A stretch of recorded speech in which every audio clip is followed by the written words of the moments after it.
जय हिंद दोस्तों, एक बार फिर से स्वागत है आप सभी के लिए। जीके जीएस के इम्पोर्टेंट एमसीक्यू फॉर्मेट में क्वेश्चन होने वाले हैं। चलते हैं दोस्त अब अपने क्लास की तरफ और देखते हैं हमारा पहला प्रश्न क्या है। तो यहाँ पे देखिए हमारा जो पहला प्रश्न है वो दिया गया है, केंद्र शासित प्रदेश लद्दाख में कितने नए ज़िले बनाए जाने की घोषणा की है।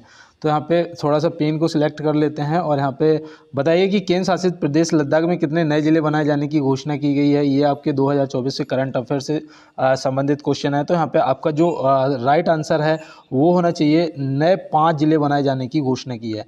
पहले कितने थे? पहले थे मात्र 2 ज़िले जिनमें एक था आपका लेह और दूसरा आपका था कारगिल। ठीक है ना, तो ये भी आपको याद रखना है। और अब टोटल जो ज़िले हैं वो कितने हो गए? 5 ये नए और 2 ये पुराने, मतलब कि अब हो गए हैं 7 ज़िले। तो लद्दाख में अब कितने ज़िले हो गए हैं? 7 ज़िले हो गए हैं। तो ये आप ध्यान में रखेंगे और चलते हैं इसके साथ अपने अगले प्रश्न की तरफ। देखिए यहाँ पे दिया है नेपाल की मुद्रा क्या है। नेपाल की मुद्रा यहाँ पे पूछा गया है, तो आप यहाँ पे क्या बताएंगे? देखो नेपाल की जो मुद्रा है उसे क्या बोलते हो? NPR, मतलब कि नेपाली रुपए। तो यहाँ पे रुपया जो दे रखा है ऑप्शन ए यहाँ पे क्या हो जाएगा? आपका बिल्कुल सही जवाब हो जाएगा। एन जो है ये कहाँ की है? तो ये याद रखना भैया, जापान की मुद्रा है। कहाँ की है? एक मिनट, ऑप्शन ए तो हो गया जवाब और एन जो है वो जापान की मुद्रा है, ये भी आप याद रखना। रूबल जो है, रूबल ये कहाँ की मुद्रा है? तो ये याद रखना भैया, रूस की मुद्रा है, ये भी आपको याद रखना है। और देखो चीन की जो है चीन की जो मुद्रा है वो है युआन। ठीक है ना, युआन है, तो ये भी आप ध्यान में रखेंगे। फ्रांस की मुद्रा वो भी आपसे हो सकता है कि पूछ लिया जाए, तो फ्रांस की मुद्रा भी आपको याद रखना है, यूरो होती है। क्या होती है? यूरो होती है, तो ये भी याद रखना। और मैं उम्मीद करता हूँ, देखो ये ना एक फिक्स टॉपिक है, आपसे जो मुद्राएं हैं वो पूछी जाएंगी और आप इसका स्क्रीनशॉट ले लो दोस्त। और चलते हैं इसके साथ में अपने अगले प्रश्न की तरफ। देखिए यहाँ पे दिया है, संविधान में शामिल राजनीति के निर्देशक सिद्धांतों की अवधारणा किस देश के संविधान से ली गई है। तो हमारे जो देश का संविधान है उसमें जो बाहर देशों से अलग अलग वो लिए गए हैं, ठीक है ना, तो वो आपको यहाँ पे पूछा गया है कि राजनीतिक निर्देशक सिद्धांतों की जो अवधारणा है वो किस देश के संविधान से लिया गया है। तो यहाँ पे आप क्या बताएंगे? तो आपको बिल्कुल याद होना चाहिए, यहाँ पे ऑप्शन सी आयरलैंड हो जाएगा, जो कि मैंने कल भी आपको बताया था।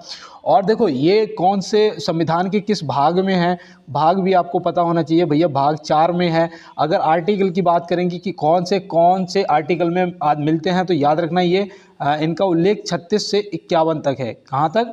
36 से 51 तक, तो ये भी आप ध्यान में रखेंगे। दक्षिण अफ्रीका से क्या लिया गया था?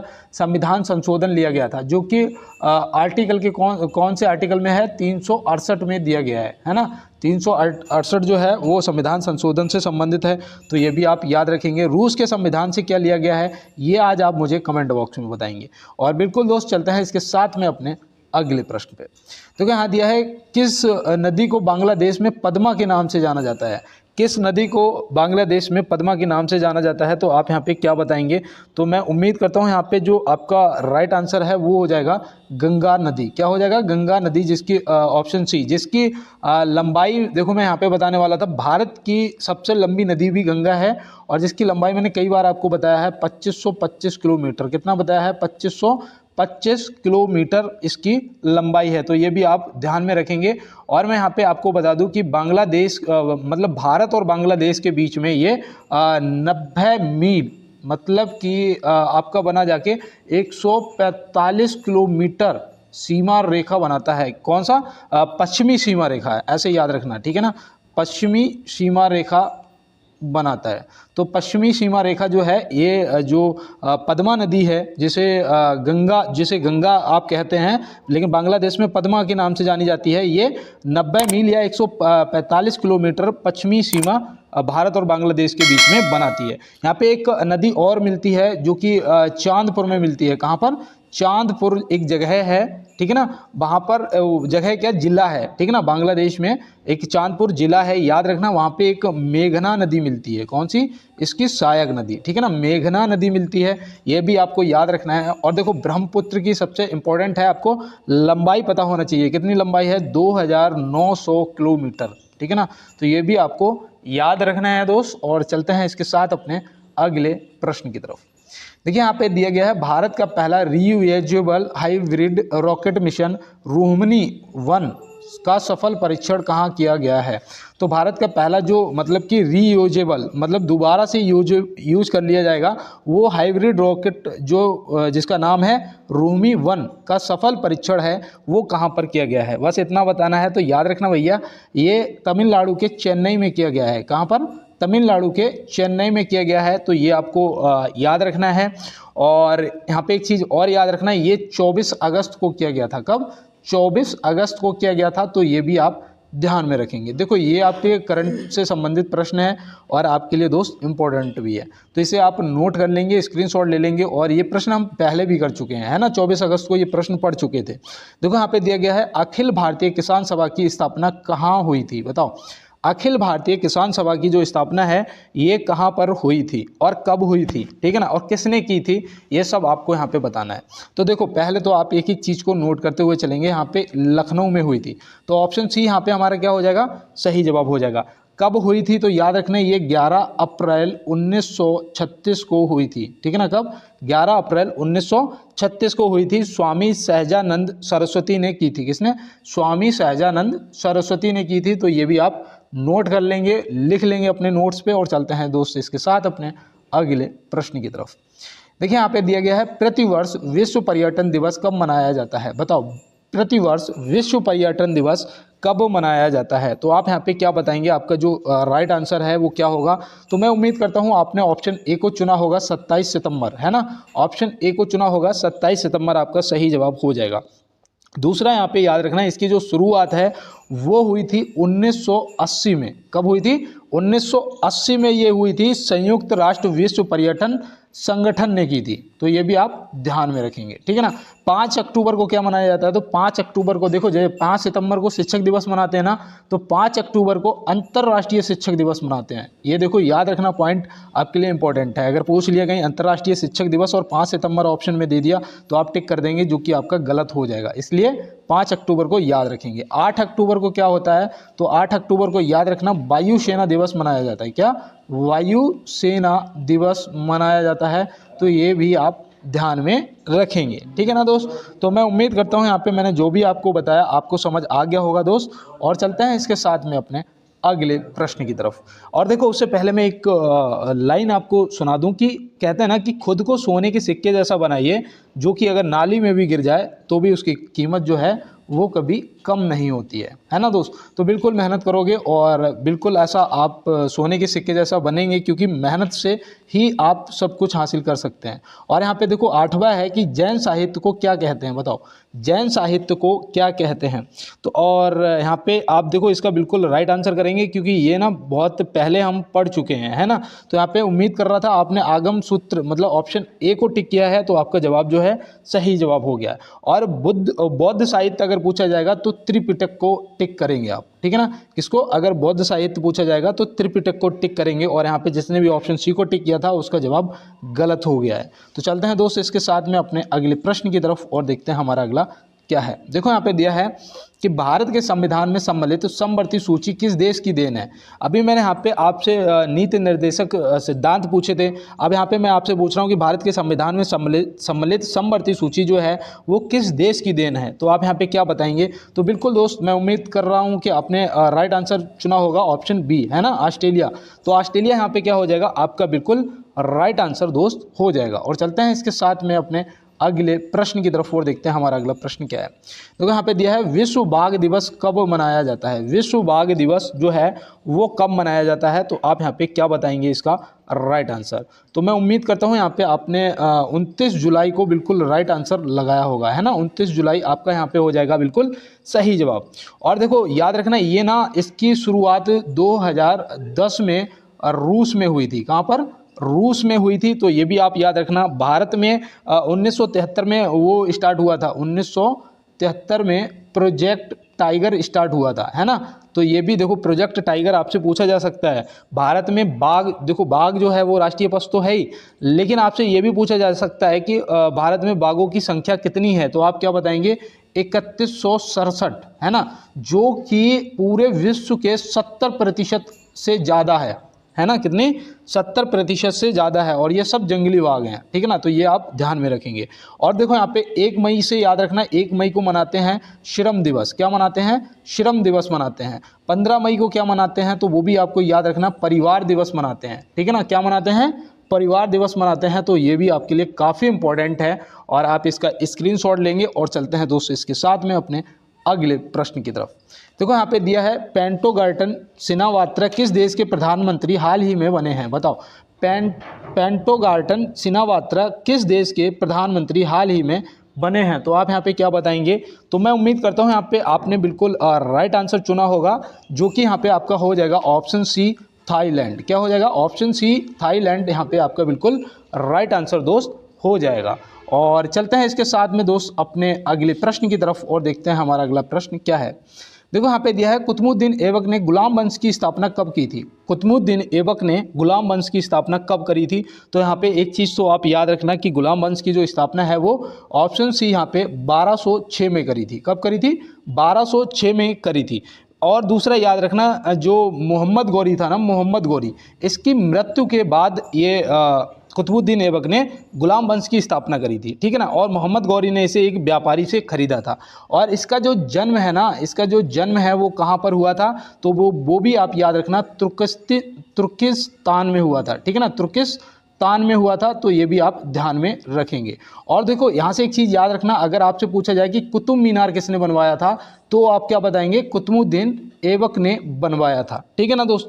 अब यहाँ पे देखो और भी ऑप्शन दे रखे हैं, जैसे कि दे रखा है 1191 और 1192। ये आपके लिए क्यों इंपॉर्टेंट है, क्योंकि इसमें तराइन का युद्ध हुआ था, है ना, ये प्रथम युद्ध हुआ था तराइन का 1191 में, और द्वितीय युद्ध हुआ था 1192 में, ठीक है ना। किसके किसके बीच हुआ था, तो वो भी आपको यहाँ पे पता होना चाहिए कि मोहम्मद गौरी और पृथ्वीराज चौहान के बीच में हुआ था।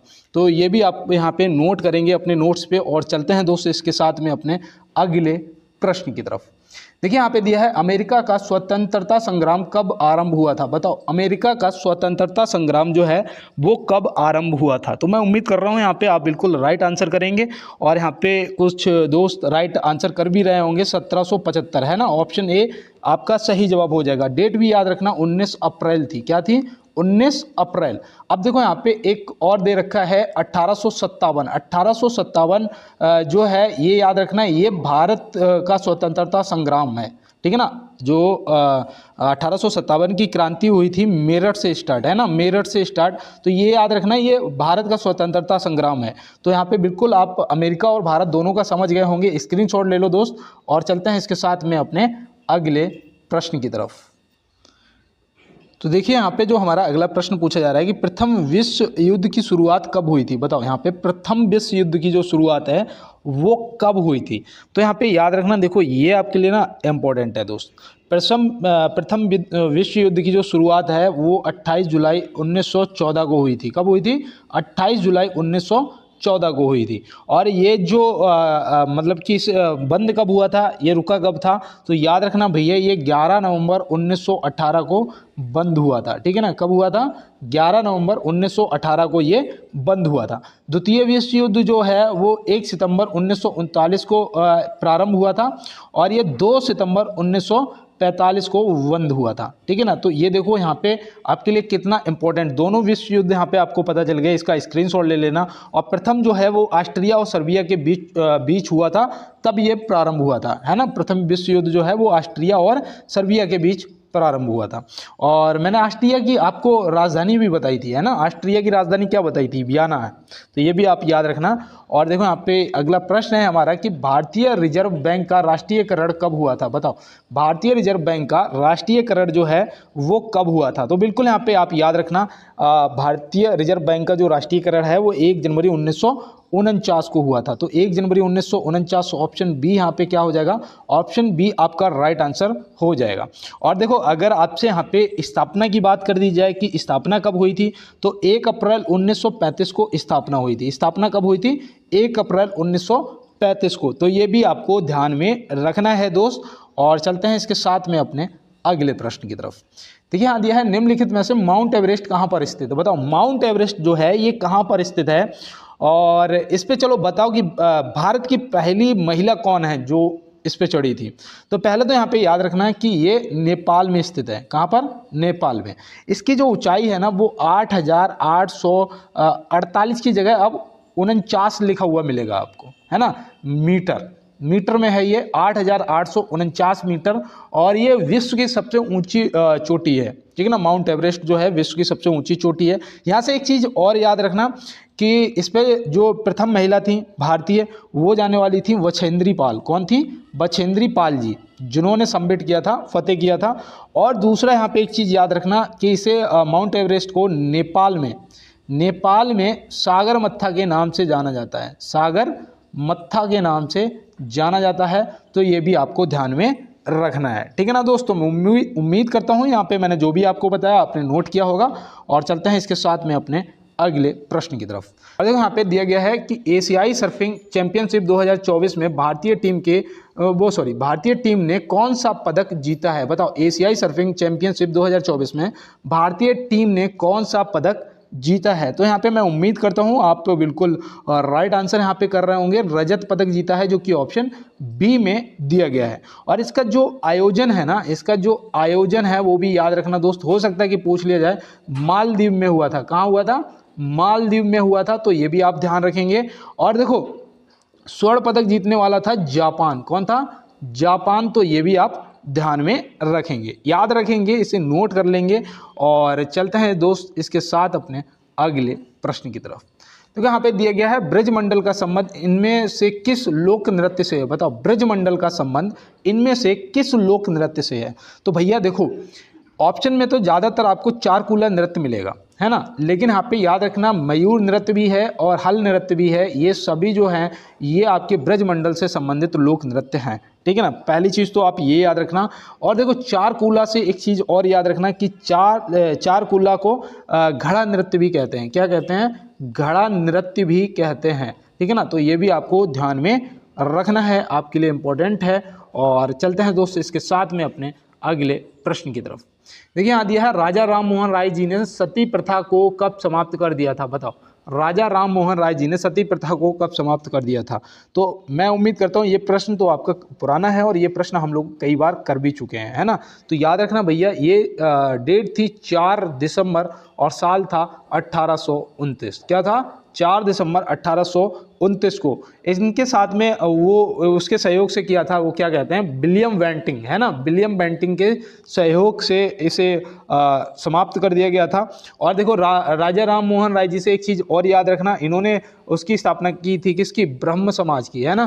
किसकी? ब्रह्म समाज की स्थापना करी थी। तो ये भी आपको ध्यान में रखना है। और एक चीज़ और याद रखना, 1830 में ठगी प्रथा का भी अंत कर दिया गया था, है ना। ठगी प्रथा का अंत अगर पूछा जाएगा तो वो भी याद रखना 1830 में किया गया था। तो बिल्कुल दोस्त आपने नोट कर लिया होगा। और चलते हैं इसके साथ में अपने अगले प्रश्न की तरफ। यहाँ दिया है, असम राइफल की स्थापना कब हुई थी? बताओ, असम राइफल की जो स्थापना है वो कब हुई थी?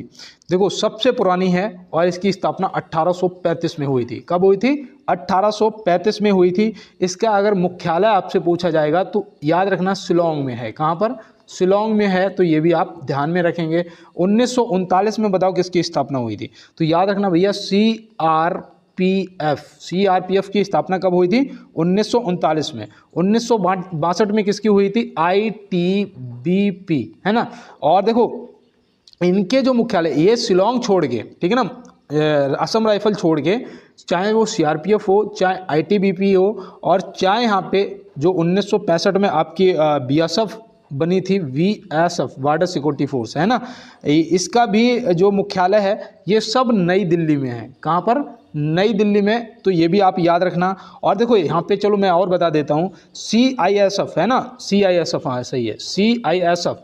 इसका बताऊँ, इसका मुख्यालय तो नई दिल्ली में ही है, लेकिन इसका स्थापना कब हुआ था? तो याद रखना 1969 में हुआ था, ठीक है ना। और देखो एक चीज़ याद रखना, एनएसजी जो कमांडो होते हैं ना, एनएसजी, काफ़ी लोगों को किस किस को बनना है एनएसजी कमांडो? बताइए, कमेंट बॉक्स में बताइए। इसका भी मुख्यालय दिल्ली है, लेकिन इसकी स्थापना 1984 में हुई थी। कब हुई थी? 1984 में हुई थी। अब इसका स्क्रीनशॉट ले लो, अपने नोट्स जो बनाए हों उस पर नोट कर लो भाई, काफ़ी इंपॉर्टेंट है आपके लिए। और चलते हैं इसके साथ में अपने अगले प्रश्न की तरफ। देखो यहाँ दिया है, अकबर का मकबरा किसने बनवाया था? बताओ, अकबर का मकबरा किसने बनवाया था? तो अकबर का मकबरा जो है वो उसका बेटा था जहांगीर। अकबर का बेटा था भैया कौन? जहांगीर, इसने बनवाया था। और ये पता कहाँ पर है? ये सिकंदरा में पड़ता है। ये सिकंदरा में पड़ता है, आगरा के पास। तो ये भी आप याद रखना, ठीक है ना। आगरा के पास सिकंदरा में पड़ता है, तो ये भी आपके लिए काफ़ी इम्पोर्टेंट है, पता होना आपको। अच्छा चलो बताओ, जो डच महल है ना, डच महल, बताओ डच महल जो है ये कहाँ पर है और किसने बनवाया था? तो भैया ये पहले तो ये पड़ता है केरल में। डच महल कहाँ पड़ता है? केरल में। इसे किसने बनवाया था? पुर्तगालियों ने बनाया था। किसने? पुर्तगालियों ने बनाया था। तो ये भी आप याद रखेंगे। और देखो इसके साथ में एक चीज़ जो आप और याद रखना, आपसे पूछा जा सकता है कि बड़ा इमाम बाड़ा या फिर छोटा इमाम बाड़ा। तो बड़ा इमाम बाड़ा पूछा जाए या छोटा पूछा जाए, दोनों लखनऊ में है। कहाँ पर? लखनऊ में पड़ते हैं, ठीक है ना। तो ये भी याद रखना। और अकबर का किला कहाँ है बताओ? अकबर का किला कहाँ है? तो वो इलाहाबाद, जिसे अब प्रयागराज है ना, जिसका नया नाम अब क्या है? प्रयागराज। तो प्रयागराज में है। अकबर ने एक लाल किला भी बनवाया था, जो कि कहाँ बनवाया था? आगरा में बनवाया था, है ना। तो आगरा भी आपको याद रखना है। तो स्क्रीनशॉट ले लो मेरे भाई, और ये सब डिटेल नोट कर लेना। और चलते हैं दोस्त अपने अगले प्रश्न पर। कांचीपुरम का मंदिर कहाँ पर स्थित है? बताओ कांचीपुरम का जो मंदिर है वो कहाँ पर स्थित है? तो बिल्कुल दोस्त ये चेन्नई में है, मतलब कि तमिलनाडु। यहाँ पे ऑप्शन सी दिया है ना, तो ऑप्शन सी यहाँ पे तमिलनाडु आपका क्या हो जाएगा? बिल्कुल दोस्त राइट आंसर हो जाएगा, है ना। और कोंकण मंदिर और जगन्नाथ मंदिर जो है वो पुरी में है ना। कोंकण मंदिर और जगन्नाथ मंदिर ये आपके पुरी में पड़ते हैं, मतलब कि उड़ीसा में, है ना, उड़ीसा में। तो ये आप याद रखना। और देखो माउंट आबू में आपका वो पड़ता है दिलवाड़ा का जैन मंदिर, है ना, दिलवाड़ा का जैन मंदिर। तो ये भी आप ध्यान में रखेंगे, मतलब कि राजस्थान, है ना। माउंट आबू कहाँ है? राजस्थान। तो यहाँ पे याद रखना राजस्थान में दिलवाड़ा का जैन मंदिर पड़ता है। तो ये भी आपके लिए इंपॉर्टेंट है। और चलते हैं दोस्तों इसके साथ में अपने अगले प्रश्न की तरफ। किस संगठन ने भारत का पहला पुनः प्रयोजक हाइब्रिड रॉकेट रोहिणी-1 लॉन्च किया? देखो अभी मैंने आपको बताया था कि ये कब हुआ था, कहाँ से हुआ था, है ना। अब यहाँ पे आपसे पूछ लिया गया है कि किसने लॉन्च किया है? तो भैया वो याद रखना, वो है space zone India, option B. किसने किया है? Space zone India, option B यहाँ पे आपका सही जवाब है। अब यहाँ पे कुछ दोस्त मेरे जो होंगे एकदम से डीआरडीओ के साथ चले जाएंगे, लेकिन दोस्त याद रखना आपका जवाब गलत हो जाएगा। आपको स्पेस जोन इंडिया ही टिक करके पेपर के अंदर आना है। तो बिल्कुल दोस्त आप समझ गए होंगे, आपने नोट भी कर लिया होगा। और चलते हैं इसके साथ में अपने अगले प्रश्न की तरफ। यहाँ दिया है सरहुल उत्सव किस राज्य से संबंधित है? बताओ सरहुल उत्सव जो है वो किस राज्य से संबंधित है? तो ये तो हम लोग कई बार कर चुके हैं भैया कि झारखंड से संबंधित है। कहाँ से? झारखंड से। झारखंड से एक वो भी याद रखना मुंडा और उराव, है ना। तो ये भी आप याद रखना। और देखो यहाँ पे छत्तीसगढ़ में याद रखना, छत्तीसगढ़ में वो मनाया जाता है चेर चेरा महोत्सव, है ना, चेर चेरा महोत्सव मनाया जाता है। और सिक्किम में बताओ सिक्किम में कौन सा महोत्सव मनाया जाता है? तो लौसांग महोत्सव मनाया जाता है ना, लौसांग महोत्सव मनाया जाता है ना। तो ये भी आपको लौसांग महोत्सव भी आपको याद रखना है। यहाँ पे देखो लौसांग गलत लिखा था, लौसांग महोत्सव। नागालैंड में तो आपने वैसे बता दिया, हार्नबिल उत्सव मनाया जाता है। ये तो कल का क्वेश्चन था, HW, है ना। तो आपने इसका सभी ने बहुत अच्छा जवाब किया। मेरा दिल खुश हुआ आप सभी से कि आप लोग वाकई में अब ना आपको पढ़ाई समझ आने लग गई है ना। तो बिल्कुल दोस्त, अब जो चीज़ आपको कहते हैं ना कि कोई भी काम अगर आप 21 दिन रेगुलर कर लेते हैं ना, फिर वो करने में आपको मज़ा आने लगता है।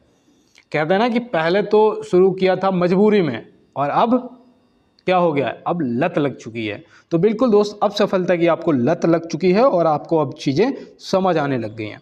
तो यहाँ दिया है किसे 33वें व्यास सम्मान से सम्मानित किया गया है? बताओ किसे 33वें व्यास सम्मान से सम्मानित किया गया है?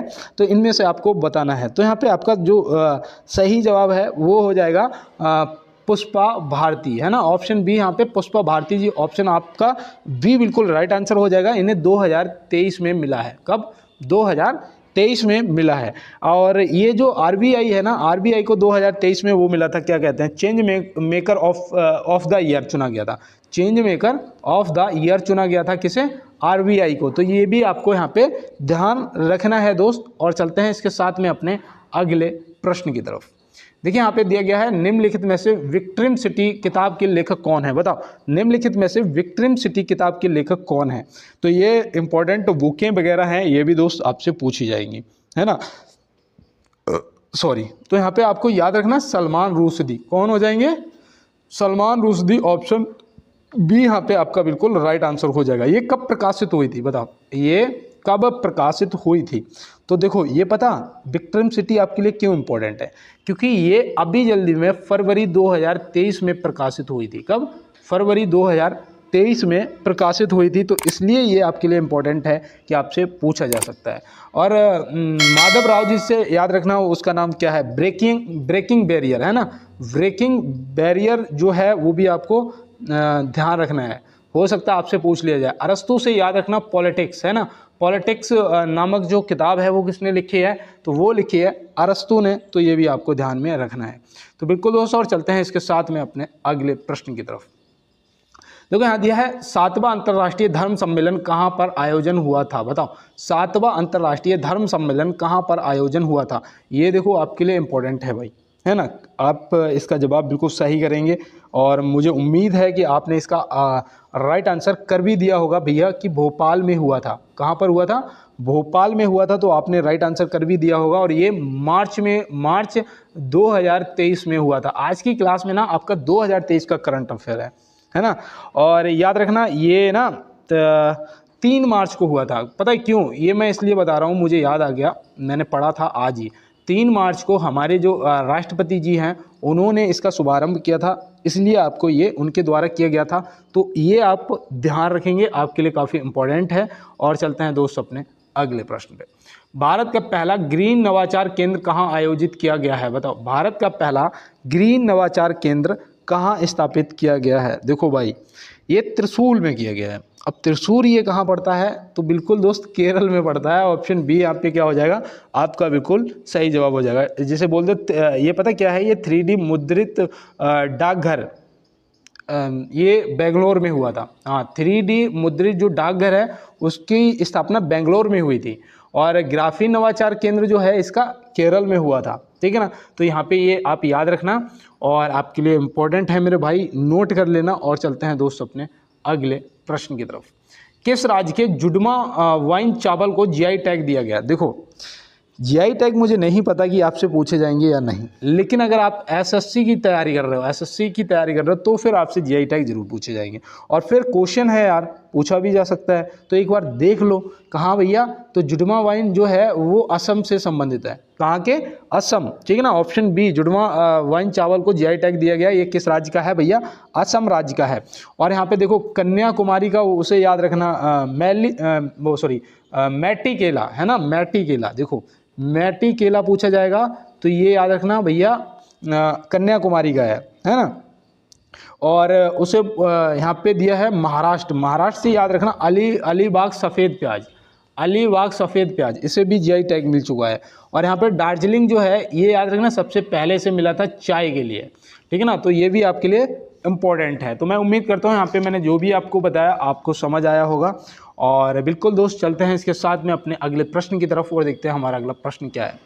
देखो यहाँ दिया है किस सिटी के सिटी चौक का नाम बदलकर भारत माता चौक कर दिया गया है? बताओ किस सिटी के सिटी चौक का नाम बदलकर भारत माता चौक कर दिया गया है? और यहाँ पे ऑप्शन सी जो है जम्मू बिल्कुल सही जवाब हो जाएगा। जम्मू के सिटी चौक का नाम बदलकर भारत माता चौक कर दिया गया है। तो ये आप बिल्कुल ध्यान रखेंगे। और चलते हैं इसके साथ में अपने अगले प्रश्न की तरफ। देखो यहाँ दिया गया है सिंधु सभ्यता के प्रमुख स्थल हड़प्पा का उत्खनन करता कौन है? तो भैया ये प्रश्न कई बार हम लोग कर चुके हैं और आपने आंसर भी कर दिया होगा भैया कि यहाँ पे आपका सही जवाब दया राम साहनी जी हो जाएगा, है ना। ऑप्शन सी यहाँ पे आपका सही जवाब हो जाएगा। और याद रखना इन्होंने इसकी खोज जो है वो 1921 में करी थी। कब करी थी? 1921 में। और ये रावी नदी के बाएं तट पाकिस्तान में स्थित है ना। रावी नदी के बाएं तट पर पाकिस्तान में स्थित है। तो ये भी आप याद रखेंगे, आपसे पूछा जा सकता है। और चलते हैं इसके साथ में अपने अगले प्रश्न की तरफ। तो यहाँ दिया है भारत का सर्वाधिक प्राचीन दर्शन कौन सा है? देखो ये ना आपके लिए इम्पोर्टेंट है, ये आपसे पूछा भी जा सकता है। तो आप यहाँ पे क्या बताएंगे? इसके जो प्रवर्तक थे वो कौन थे? बताओ। तो याद रखना भैया सबसे पुराना है सांख्य दर्शन। कौन है? सांख्य दर्शन है। इसके जो प्रतिपादक थे प्रवर्तक थे वो थे कपिल मुनि जी। कौन थे? वो थे कपिल मुनि जी, तो ये भी आप याद रखेंगे। योग दर्शन के वो थे पतंजलि, है ना, पतंजलि। और मीमांस के बताओ, चलो मीमांस के बताओ जो प्रवर्तक थे वो कौन थे? तो मीमांस के आप याद रखना जैमिनी थे। कौन थे? जैमिनी थे, तो ये भी आप याद रखेंगे। और देखो एक चीज़ बताऊं, यहाँ पे जो सांख्य दर्शन है ना, इसमें प्रकृति को मूल कहा गया है। क्या कहा गया है? मूल कहा गया है। ये हो सकता है आपसे पूछ लिया जाए कि कौन से दर्शन में प्रकृति को मूल कहा गया है, तो याद रखना सांख्य दर्शन में, जो सबसे पुराना है ना, सबसे प्राचीन दर्शन है। तो बिल्कुल दोस्त स्क्रीनशॉट ले लिया होगा और चलते हैं अपने अगले प्रश्न पर। तो यहाँ दिया है महावीर स्वामी का जन्म कब हुआ था? महावीर स्वामी का जो जन्म है वो कब हुआ था, ठीक है ना। तो पहले चलो मैं कहाँ भी आपको बताऊंगा कहाँ हुआ था, लेकिन उससे पहले ये बताओ कब हुआ था। तो याद रखना 599 ईसा पूर्व। क्या ऑप्शन सी यहाँ पे क्या हो जाएगा? 599 ईसा पूर्व। इसका पता है, इसका एक डाउट रहता है, इसका मैंने आंसर गूगल पे चेक किया तो दो जगह दो आंसर दिखा रहा, 540 ईसा पूर्व और 599 ईसा पूर्व, लेकिन सबसे ज़्यादा वोट मैंने देखे तो 599 ईसा पूर्व के थे। और याद रखना कहाँ पर हुआ था इनका जन्म? कुंडल ग्राम था, कुंडल ग्राम था। तो ये भी आप याद रखना, कुंडल ग्राम ये कहाँ पड़ता है? तो ये वैशाली में पड़ता है। कहाँ पड़ता है? वैशाली में पड़ता है। तो ये भी आप ध्यान रखेंगे। इनके पिता का नाम भी आपको याद रखना है, जो कि था सिद्धार्थ। क्या था दोस्त? सिद्धार्थ था। तो ये भी आप याद रखेंगे। इनकी माता का नाम क्या था? त्रिशिला था। क्या था? त्रिशिला था। इनके बचपन का नाम क्या था? बताओ, इनके महावीर स्वामी जी के बचपन का नाम क्या था? ये आप कमेंट बॉक्स में बताओ। और लेकिन अब मुझे उम्मीद है कि आपने बता दिया होगा, तो चलो मैं ही बता देता हूँ आपको। वर्धमान था। क्या था? वर्धमान था। तो ये भी आप ध्यान रखेंगे। अब यहाँ पे कुछ भी ऐसा नहीं है जो आपका छूट रहा हो, और इसे नोट कर लेना दोस्त। और चलते हैं अपने अगले प्रश्न पर। यहाँ पे पूछा जा रहा है, देखो ये भी आपका 2024 के करंट से संबंधित क्वेश्चन है कि पैरा ओलंपिक खेल 2024 कब आयोजित हुए थे? बताओ कब आयोजित हुए थे और कहाँ पर हुए थे? तो यहाँ पे देखो, जो दोस्त रेगुलर पढ़ाई कर रहे हैं उन्हें तो तुरंत बता देंगे भैया पेरिस में हुए थे, है ना, पेरिस में हुए थे, फ्रांस। अब यहाँ पे कब हुए थे ये अगर पूछ लिया जाएगा तो आप क्या बताओगे?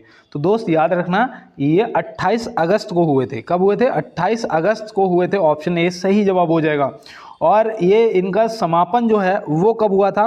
तो वो याद रखना भैया 8 सितंबर को हुआ था। कब हुआ था? 8 सितंबर को हुआ था, है ना। तो ये भी आप याद रखना। और ओलंपिक की जो ओलंपिक थे 2024 में, उनका आयोजन कब हुआ था? तो वो 26 जुलाई को हुआ था ओलंपिक का, है ना। और इसका समापन कब हुआ था? तो याद रखना 11 अगस्त को इसका समापन हुआ था। कब हुआ था समापन? 11 अगस्त को हुआ था। तो ये देखो आपके लिए जाना जरूरी है, और ये दोनों पेरिस में ही हुए थे, ठीक है ना। तो ये आप याद रखेंगे, स्क्रीनशॉट ले लेंगे। और चलते हैं इसके साथ में अपने अगले प्रश्न पे। बौद्ध ग्रंथों में ग्रह त्याग की घटना को क्या कहा गया है? बताओ, बौद्ध ग्रंथों में ग्रह त्याग की घटना को क्या कहा गया है? ये प्रश्न कई बार पूछे जा चुके हैं। आप किसी भी एग्जाम की तैयारी कर रहे हो, आपसे पूछे जाएंगे। तो हाँ, यहाँ पे आप क्या बताएंगे? तो मैं उम्मीद करता हूँ यहाँ पे आपका जो सही जवाब है वो महाविनिष्क्रमण, ऑप्शन सी क्या हो जाएगा? सही जवाब हो जाएगा, ठीक है ना। और यहाँ पे एक प्रश्न और पूछा जाता है कि भगवान बुद्ध को ज्ञान प्राप्त हुआ था, उसे क्या कहते हैं? तो उसे कहते हैं बुद्ध। क्या कहते हैं? बुद्ध, है ना। और देखो यहाँ पे महापरिनिर्वाण जो है ये क्या है? तो ये याद रखना, जो मृत्यु हो जाती है ना, मृत्यु, भगवान बुद्ध की मृत्यु को क्या बोलते हैं? महापरिनिर्वाण, ठीक है ना। जो बौद्ध धर्म में मृत्यु होती है उसे महापरिनिर्वाण बोलते हैं। और धर्म चक्र परिवर्तन क्या होता है? धर्म चक्र परिवर्तन, तो याद रखना, जो भगवान बुद्ध ने प्रथम उपदेश दिया था ना, प्रथम उपदेश, उसे बोलते हैं धर्म चक्र परिवर्तन। तो ये भी आप ध्यान में रखेंगे, आपके लिए काफ़ी इंपॉर्टेंट है मेरे भाई। और चलते हैं इसके साथ में अपने अगले प्रश्न पे। देखो यहाँ पे दिया है, एक मिनट, यहाँ पे दिया है चतुर्थ बौद्ध महासभा कहाँ आयोजित हुई थी? बताओ, चौथी बौद्ध महासंगति जो है वो कहाँ आयोजित हुई थी? कहने का मतलब ये है। तो बताओ भैया, चौथी बौद्ध महासभा जो है वो कहाँ पर आयोजित हुई थी? तो याद रखना, देखो ये बहुत ही इम्पोर्टेंट है आपके लिए। याद रखना भैया, कुंडल वन में हुई थी, है ना। कुंडल वन ये पता कहाँ पड़ता है? ये पड़ता है कश्मीर में। कहाँ पर? कश्मीर में है। कौन से राजा के समय हुई थी? तो याद रखना, राजा कनिष्क के समय हुई थी, है ना। कनिष्क के समय हुई थी, तो ये भी आपको ध्यान में रखना है। कनिष्क जो है ये इसका रेशम मार्ग पर भी कब्जा था। ये भी पूछा जाता है कि किसका रेशम मार्ग पर कब्जा था, तो कनिष्क का था। ये कुषाण वंश का शासक था। क्या? कुषाण वंश का शासक था। ये भी आपको याद रखना है। और पहली जो है वो राजगृह में हुई थी। इसे ऐसे ट्रिक से याद किया था, आजकल शोक नहीं है ना। तो पहली जो है राजगृह में हुई थी अजातशत्रु के समय में, अजातशत्रु के समय में, है ना। दूसरी जो है वो वैशाली में हुई थी। पहली ये हुई थी राजगृह में, दूसरी हुई थी वैशाली में। इसके समय काला शोक था। कौन? काला शोक। और तीसरी हुई थी पाटलिपुत्र में। तो आज कल शोक, अशोक मतलब, है ना। तो अशोक के समय में पाटलिपुत्र में हुई थी तीसरी। तो ये भी आपको ध्यान में रखना है। स्क्रीनशॉट ले लो, इसे नोट कर लेना यार। और चलते हैं अपने अगले प्रश्न पे। तो यहाँ पे दिया है सम्राट अशोक महान मगध की राजगद्दी पर कब बैठे थे? बताओ, सम्राट अशोक महान मगध की राजगद्दी पर कब बैठे थे? तो बिल्कुल दोस्त, यहाँ पे मैं उम्मीद करता हूँ आप बिल्कुल राइट आंसर करेंगे। तो यहाँ पे आपका 269, यहाँ पे 269 ईसा पूर्व, है ना। बिल्कुल आपका राइट आंसर हो जाएगा। और इन्होंने कब से कब तक शासन किया? तो 232 तक। कब तक? 232 तक। ये उल्टा चलता था यार, समझ रहे हो ना, उल्टा चलता था। तो 269 ईसा पूर्व बैठे थे और 232 ईसा पूर्व तक इन्होंने शासन किया। 298 ईसा पूर्व याद रखना है। यहाँ से एक चीज़ याद रखना है, इनके जो पिता थे ना बिंदुसार, कौन थे? बिंदुसार। तो बिंदुसार चंद्रगुप्त मौर्य का लड़का था। तो बिंदुसार जो थे ये राजगद्दी पे बैठे थे। कब? 298 ईसा पूर्व। ये भी आप याद रखना, ठीक है ना। इनके जो ये सम्राट अशोक थे, इनकी माता का नाम क्या था? सुभाद्रगी। क्या था? सुभाद्रगी। तो यहाँ पे द्रा बनेगा, दा बनेगा गी, ठीक है ना, सुभाद्रगी। तो ये भी आप याद रखेंगे। और बिल्कुल दोस्त, चलते हैं इसके साथ में अपने अगले प्रश्न पे। खुसरो की सहायता करने के कारण किस सिख गुरु को फांसी दी गई? बताओ, किस सिख गुरु को फांसी दे दी गई थी खुसरो की सहायता के लिए? तो याद रखना भैया, यहाँ पे हमारे गुरु हो जाएंगे गुरु Shri Arjan Dev ji. Option B, option B यहाँ पे हमारा क्या हो जाएगा? बिल्कुल दोस्त राइट आंसर हो जाएगा। और पहले तो गुरु के सम्मान में एक बार नतमस्तक प्रणाम करेंगे। और देखो याद रखना, इन्हें जहांगीर ने फांसी दी थी। किसने? जहांगीर ने फांसी दी थी। ये भी याद रखना, क्योंकि खुसरो जो है ना, खुसरो ये इसका बड़ा बेटा था और इनका ना आपस में विद्रोह हो गया, तो उसका सहयोग कर दिया था, मतलब उसे विजय भव का आशीर्वाद दे दिया था, ऐसे समझिए, ठीक है ना, गुरु अर्जन देव ने। तो इसलिए फिर इसने गुरु अर्जन देव जी को फांसी की सजा सुना दी थी। तो ऐसे आप याद रखेंगे। और चलते हैं दोस्त। और ये घटना पता कब की है? 1606 की। याद रखना कब की? 1606 ईस्वी की। तो ये भी आपको याद रखना है। और चलते हैं इसके साथ में अपने अगले प्रश्न की तरफ। तारों के समूह को निम्न में से क्या कहा जाता है? तारों के समूह को भैया तारामंडल कहते हैं। क्या कहते हैं? तारामंडल कहते हैं। मंदाकिनी मैंने कल ही आपको बताया था, जो हमारी आकाश गंगा है ना, इसे क्या कहते हैं? मंदाकिनी कहते हैं। तो मंदाकिनी याद रखना, आकाश गंगा में सौर मंडल है हमारा, ठीक है ना। तो ऐसे आप याद रखेंगे। और चलते हैं इसके साथ में अपने अगले प्रश्न पे। यहाँ पे दिया है कि सरकारी कर्मचारियों के लिए लाभ के संदर्भ में यूपीएस का क्या अर्थ है? बताओ।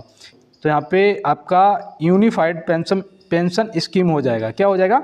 यूनिफाइड पेंशन स्कीम हो जाएगा। यूपीएस का फुल फॉर्म है, ठीक है ना। और ये पता है क्या है? ये रिटायरमेंट के बाद एक तय बोल सकते हैं कि एक तय पेंशन रकम होती है, ठीक है ना। तो ऐसे आप याद रखना, एक तय शुदा बोल सकते हैं पेंशन रकम होती है। और देखो इसकी शुरुआत ना 24 अगस्त को हुई थी। कब हुई थी? 24 अगस्त 2024 को की गई थी। तो इसलिए ये इम्पोर्टेंट भी है आपके लिए, है ना। तो ये आप याद रखेंगे, आपके लिए काफ़ी इंपॉर्टेंट प्रश्न है। और चलते हैं दोस्त इसके साथ में, ये करंट से भी संबंधित है। और देखो यहाँ पे हमारा अगला प्रश्न है, जैसा कि 41 क्वेश्चन अब आपका HW ही रहा करेगा। कल भी आपको HW था, जिसका सभी ने आंसर किया था, हार्नबिल नागालैंड, है ना। और यहाँ पे दिया है कि सूर्य में कितने प्रतिशत हीलियम गैस लगभग पाई जाती है। तो यहाँ पे आपका जो आंसर है वो आज आपका HW रहेगा। आप कमेंट बॉक्स में बताएंगे। और चलते हैं दोस्तों इसके साथ में अपने अगले प्रश्न की तरफ। यहाँ दिया है किस ग्रह को प्रेशर कुकर लैनेट के नाम उपनाम से जाना जाता है? बताओ भैया, प्रेशर कुकर या लैनेट के उपनाम से जाना। कल मैंने बताया था लेटा हुआ ग्रह, है ना।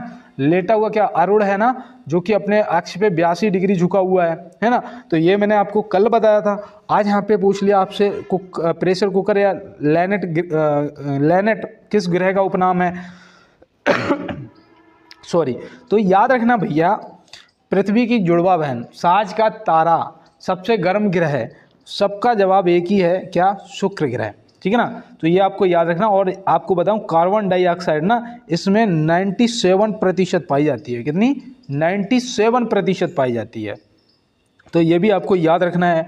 और देखो ये जो लेटा हुआ ग्रह था, है ना, जो मैंने आपको कल अरुण बताया था, इसमें मैंने कौन सी गैस की भरमार बताई थी, आपको याद आ रहा है? कुछ आ गया ना? मीथेन बताया था ना, तो बिल्कुल याद रखना भैया, मीथेन, है ना।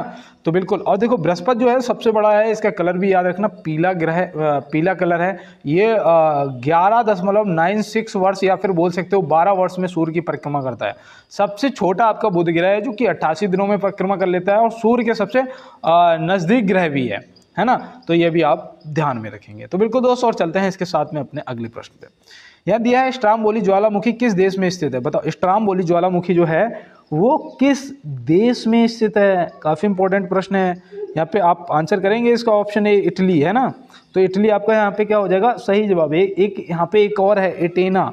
कौन सी? एटेना ज्वालामुखी। तो ये भी यहाँ पे ना बना है मेरे भाई, ये ठीक है ना। एटेना ज्वालामुखी, ये भी याद रखना। एक वल्केनी है, कौन सी? वल्केनी। तो वल्केनी भी आप याद रखेंगे, ये भी इटली में है। इक्वाडोर में बताओ कौन सी है? इक्वाडोर में, तो इक्वाडोर में दुनिया की सबसे ऊंची ज्वालामुखी है, कौन सी? कैटोपैक्सी। कौन सी? कैटोपैक्सी। ये ज़्यादातर आपसे पूछी जाती है, ठीक है ना, तो ये भी आप ध्यान में कैटोपैक्सी को भी रखेंगे, ठीक है ना। अब यहाँ पे बताओ कनाडा में कौन सी ज्वालामुखी है? कनाडा में कोई याद हो तो? नहीं है, लिख लो, माउंट रैजल। क्या है? माउंट रैजल, ठीक है ना, माउंट रैजल। अब यहाँ पे तंजानिया में बता दो अगर पता है। तंजानिया में किलोमंजारो है, किलोमंजारो, है ना, किलोमंजारो। तो किलोमंजारो भी आप याद रखना, किलोमंजारो कहाँ है? तंजानिया में पड़ती है। ये भी ज़्यादातर पूछा जाता है, ठीक है। तो बिल्कुल दोस्त, आप सभी को नोट कर लिया होंगे, और चलते हैं इसके साथ में अपने अगले प्रश्न पे। तो क्या दिया है? नेताजी सुभाष चंद्र बोस राष्ट्रीय खेल संस्थान कहाँ स्थित है? बताओ, नेताजी सुभाष चंद्र बोस राष्ट्रीय खेल संस्थान जो है ये कहाँ पर स्थित है? तो बिल्कुल दोस्त, मैं उम्मीद करता हूँ आप राइट आंसर इसका कर दिए होंगे। पंजाब मतलब पटियाला, ऑप्शन सी, है ना। ऑप्शन सी यहाँ पे क्या हो जाएगा? आपका बिल्कुल सही जवाब हो जाएगा। और मैं एक चीज़ यहाँ पे आपको इम्पोर्टेंट इससे संबंधित बता दूँ कि ये ना एशिया का सबसे बड़ा खेल संस्थान है, एशिया का सबसे बड़ा खेल संस्थान है। तो ये भी आप ध्यान में रखेंगे, ठीक है ना, आपके लिए इम्पोर्टेंट है जानना। और चलते हैं इसके साथ अपने अगले प्रश्न की तरफ और देखते हैं हमारा अगला क्या है। देखो यहाँ पे बैक हो गया, एक मिनट। यहाँ पे दिया है 2023 में किसने मिस इंडिया इंटरनेशनल 2023 का खिताब जीता है? बताओ कि 2023 में किसने मिस इंडिया इंटरनेशनल 2023 का खिताब जीता है? तो यहाँ पे आप क्या बताएंगे? वो आपकी हो जाएंगी, बताओ क्या होगा? ऑप्शन बी प्रवीणा अंजना, ऑप्शन बी यहाँ पे क्या हो जाएगा? आपका बिल्कुल राइट आंसर आपके प्रश्न का हो जाएगा। और ये राजस्थान से हैं, कहाँ से? राजस्थान से हैं। तो ये भी याद रखना, प्रेमा भूटिया जी जो हैं ये उप विजेता रही थी, मतलब कि इनकी पोजीशन जो है वो सेकंड रही होगी, है ना, तो इसीलिए ये उप विजेता रही हैं। तो ये भी आप याद रखना। धार्मिक ग्रंथ को अपनी माता कहा था? बताओ, गांधी जी ने किस धार्मिक ग्रंथ को अपनी माता कहा था? तो याद रखना भैया, वो श्री भगवत गीता है ना, श्री भगवत गीता। तो ये आप ऑप्शन सी यहाँ पे ध्यान रखेंगे। और चलते हैं दोस्त अपने अगले प्रश्न की तरफ। देखो यहाँ दिया है स्टैचू ऑफ पीस भारत के किस राज्य में है? बताओ, स्टैचू ऑफ पीस जो है वो भारत के किस राज्य में है? तो यहाँ पे आप क्या बताएंगे? तो मैं उम्मीद करता हूँ यहाँ पे जो आपने आंसर किया होगा वो आपका आंसर हो जाएगा राजस्थान, है ना। ऑप्शन बी यहाँ पे आपका राजस्थान के जैतपुर में है ना, जैतपुर। तो ये भी आप याद रखेंगे। और ये पता है ये कौन है? ये जैन आचार्य श्री विजय वल्लभ सुरवीर जी महाराज की प्रतिमा है। क्या है? प्रतिमा है। तो ये भी आप याद रखेंगे। और देखो गुजरात में आपका वो है स्टैचू ऑफ यूनिटी, है ना, स्टैचू ऑफ यूनिटी है। तो ये भी आप ध्यान रखेंगे। और चलते हैं दोस्तों इसके साथ में अपने अगले प्रश्न की तरफ और देखते हैं हमारा अगला क्या है।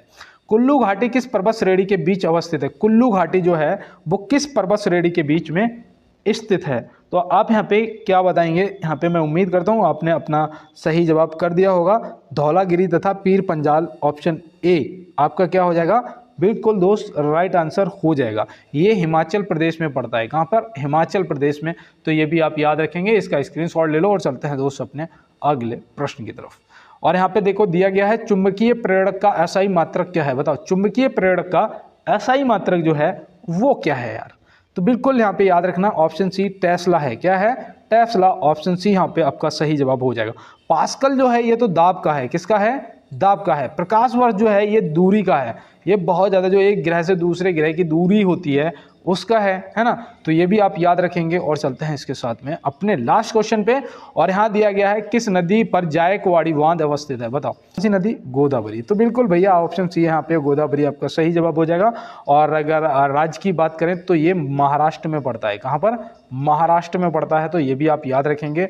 और आज की क्लास आपको कैसी लगी आप कमेंट बॉक्स में जरूर बताएंगे। और देखो आज की क्लास स्टार्ट करने से लेकर लास्ट तक मैंने किसी से लाइक शेयर या सब्सक्राइब के लिए नहीं कहा, लेकिन अब लास्ट में एक बार कहूँगा कि जो भी दोस्त मेरे साथ नए जुड़े हैं एक बार क्लास को लाइक वाला बटन जरूर दबाएंगे।